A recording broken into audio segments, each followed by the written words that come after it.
Hi guys, welcome back to the newest episode of the Data Roll podcast. This is Stan, the only podcast host as of today. And with me, we've got Tero Holopainen, the big boss at Coolbet, so head of product, casino and games. Hi Tero, welcome to the studio. Hi Stan, thank you for having me. It's a real pleasure. I guess that we're going to have a really nice conversation today. But before we move on into the details, if I may kindly ask you for a quick overview and intro about your background, your interests, your role, and what you like most about iGaming. So yeah, I'm Tero. I'm head of product for casino and games at Coolbet. So of course, mainly dealing with product topics. In Coolbet, we work in 10 markets, mainly in Northern Europe and Latin America, from both regulated and pre-regulated markets. From my background, I have engineering education. I studied biomedical engineering in Finland. So then about 7 years ago, took the leap towards iGaming, and it's been great ever since. And how do you see the comparison between your previous experiences in the previous industries versus iGaming? What is it like? Yeah, iGaming moves so fast. I would say everything is possible within iGaming. It's a much younger industry. And well, of course, there's regulation and everything. But besides that, there's very, very little restrictions on what you can do. Okay, sky's the limit. Yep, I would say that. Okay, perfect. And actually, so today you're in charge of shaping the Coolbet's product from platform, from games perspective, or what is the most important angle under which you're looking at things today? Yeah, but platform perspective on casino, poker, and virtual sports it's my domain. I don't directly deal with sportsbook or player account management or payments. So just casino, poker, virtuals, that's my domain. Okay, super. So I'm going to ask you a lot of questions today, so be prepared. And especially given that it's not yesterday that you started, but you're already here in this industry for a quite decent amount of time. So I'd like to ask you, what's your perspective, how the perception of iGaming has changed over the last couple of years? And we hear this discussion that on one side, it's an online casino, it's just a place where you can spend the money. But at the same time, there's this other part about providing entertainment and letting people just have fun. What do you think in terms of how does it perceive today? What's the change that happened over the last couple of years? Yeah, it's moving towards entertainment, and that's definitely something that we in Coolbet want to be an entertainment platform instead of a gambling site. But when it comes to perception, I don't think we are there yet. This is, of course, like depending on the market as well. In certain European markets, it's seen more entertainment, and in some other markets, it's still very much like gambling. Okay, and in the because you mentioned that over the 10 different markets that you're operating, do you see from a cultural perspective, from a perception perspective as well, differences? Yes.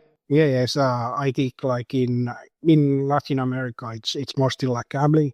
They are very new to iGaming, and most countries are not regulated yet, so they still see it as a gambling. But of course, what we want to do is move towards entertainment. Perfect. And we also know that the whole iGaming world is evolving. As you said, it's a young industry, things are changing fast, and we always like to take any sort of inspiration coming across the different sectors. And if we say, for example, the word of classic gaming or streaming or VOD services, do you see that there is some crossover and inspirations going from these towards the iGaming? For sure. Something that I personally have done is taking inspiration from Netflix, from all these streaming platforms, how you can recommend content that is relevant. And maybe I watch too much Netflix, but sometimes like I'm browsing half an hour. And this is, of course, something I want to avoid in Coolbet.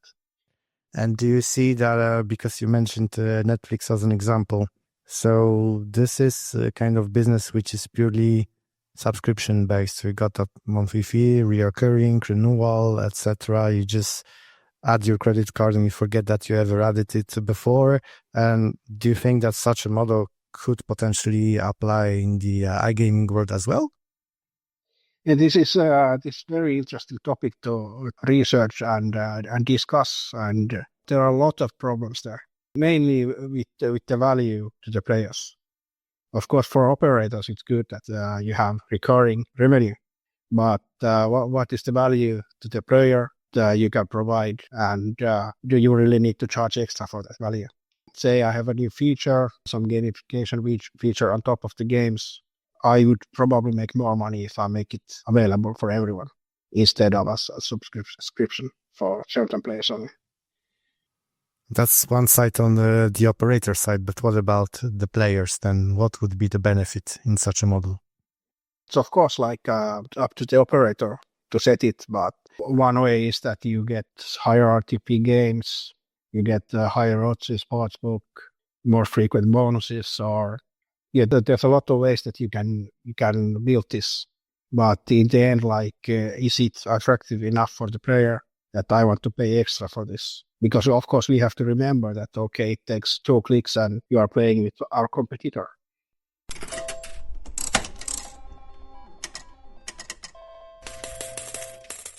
Yeah, if only this is 2 clicks or maybe even 1 click.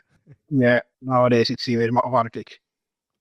Exactly, and especially so this seems to be moving towards the direction, just like in the games we got the freemium version where you can just play with the basic skins and tools. If you want to accelerate, then you just buy in with paying with the real money, yeah? Yeah, and well, I think this subscription model could work in social casinos, for example. Yeah, you get all the same coins every month, and then on top of that, you have some leaderboards or some gamification that you actually want to stay and keep the subscription alive.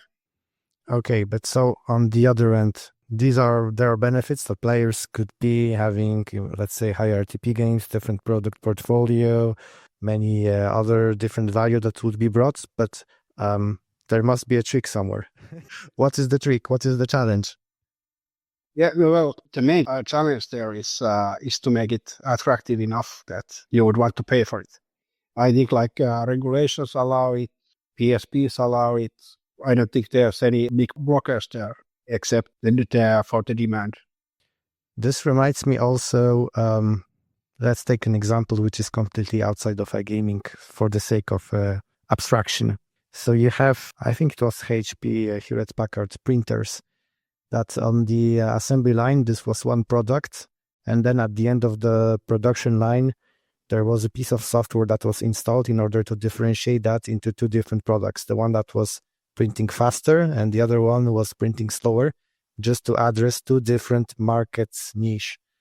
Do you think that the players, in terms of the mindset, would accommodate such segmentation, let's say, in such a way? I think there are a segment of players who would be interested in this because it's a great way to build a loyalty and you can have bonuses that are bigger each month. There's certainly a group of players that's interested in this, but at the same time, it's possible to build without subscription and building that loyalty into your platform. And how does such subscription model impact the transparency and communication? Because then you have a certain layer of differentiation that comes with. Yeah, I think like if you implement this subscription model, it's very beneficial that you clearly show what the player is getting. For example, if you take food delivery, Vault, if you have Vault Plus, you can go to your profile, you see how much you have saved. So that's like instant. The player or customer can see, okay, this is actually earning me money or saving me money, or okay, I'm not getting the value out of this. Okay, that does make sense, I admit. I wanted to take a slightly different approach now because also I wanted to get some more info from your perspective as someone who leads product development. How do you see the role of the head of product and product managers in the iGaming industry, given that you may have different actors? You may be a game provider, platform provider, Your people are working on several different products. How do you see that it differs from a product manager outside of iGaming in healthcare or retail? Well, I think the biggest thing is the competition. As I mentioned, it takes 1 or 2 clicks and the player is playing somewhere else. So this is something you always have to keep in mind that, okay, it's one thing to get the customers in, make the first time deposit, but you also want them to get to come back. Of course, like iGaming, it's heavily regulated. There are other regulated like areas as well. But I think in iGaming, again, everything moves so fast. Everyone is coming up with new things constantly. So you can't really pause and be competent with your product. Yeah, especially like you mentioned, there's those switching costs. If you say you open a bank account, you need to tell everyone, hey, that's my new bank account, and then you switch it off. In iGaming, you can have 100 different accounts at 100 operators. Yeah, with banks, like especially if you have loans or credit cards or anything, like switching is much more difficult. But then if you would have the subscription, people will stay. That's of course the hope of the subscription that they would stay, but in the end, like you still need to deliver value for them. Yeah, okay. I was having high hopes. No, it's a shortcut to have subscription. Like it can work, but you seriously think what the value is that you are bringing. So there's value on one side, but on the other, the part of delivering value goes first to the external world, so people outside of the organization who will be your customers. And then also you need to coordinate the delivery on the vision that you bring. So you bring in the vision. Now you need to get both people from the business and from the technology together, hop on the same train and create the greatest product possible. How do you actually make that happen? Yeah, again, communication is the key.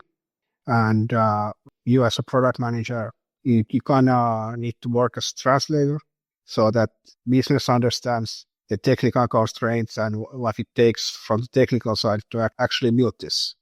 And also that technical teams understand like what we are actually trying to do, what KPIs will this affect, why this is important to do right now. So you are basically the middle and try to bring the both sides together and have that shared vision. I guess that's not easy, right? Yeah, that's not easy. But I'm also sure that you use a lot of data in order to drive the different decisions. And so how does it really help you to shape the product that you're rolling out? The data is incredibly important. Of course, like we see how the games perform, how the features perform. And based on that, we try to find ways to improve certain numbers. Let's say like you want to keep the players engaged longer time. Yeah, how to prolong that session, how to keep them in the game longer. Again, like I'm not browsing the lobby as I do with Netflix, but then instead in the game or play. And how do you analyze the player behavior, the personalization from, let's say, loyalty building perspective? Yep, of course, like we as I think most of the other operators, we have a lot of data and we track so many things. So first of all, you need to find the right data points to track. Then like the player behavior, there are a few, of course, some segments of players who do or use the product differently. And then if you cannot personalize it just for them, you find the middle ground that works for the most. And do you see much room for responsible gaming use cases and protection for players? Yeah, responsible gaming is a very important piece of this.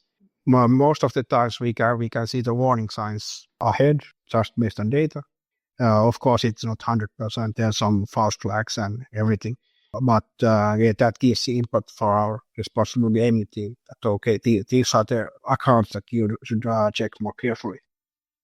Yeah, but at the same time, now I remember what you said before, because we want to, the ultimate objective is that we're running a business. We want the players to stay longer. And for example, during a session or to come over more often. And at the same time, we cannot go too far because it needs to be sustainable for them as well. Yeah, of course. This is a delicate balance. But yeah, in Coolbet, as I said, we try to be an entertainment platform, so we take responsible gaming very seriously. We even publish the data for the players to see on the site. We have this section called My Casino, and it's all your data. You can see how many spins you have made, how many games you have played, your profit or loss. Yeah, you're on different time periods. So you can actually see your own data and make your own conclusions, which is always better that, okay, I come to this myself, even instead of that our responsible gaming guys reach out and say that, okay, do you have a problem? Of course, everybody will say no, right? Yeah. It's highly likely, but then thanks to the data, you can actually tell a little bit more beside the self-assessment declaration, right? Yeah, of course, yeah. And yeah, because it's live data from your own gameplay, so you can just see that, okay, I didn't even notice that, this month I lost already €100, so maybe I should stop, take a week and cool down. And what do you think will change in the next couple of years when it comes to, let's say, the data, when it comes to subscription model, when it comes to products, under all various angles? What's your thoughts? I think everything will come more social. There will be new social features that you can play together with your friends, for example, and everything will be more personalized. Maybe even the slot graphics change on the fly based on your previous gameplay, and then you can vote up or down that, okay, I like this, I don't like this.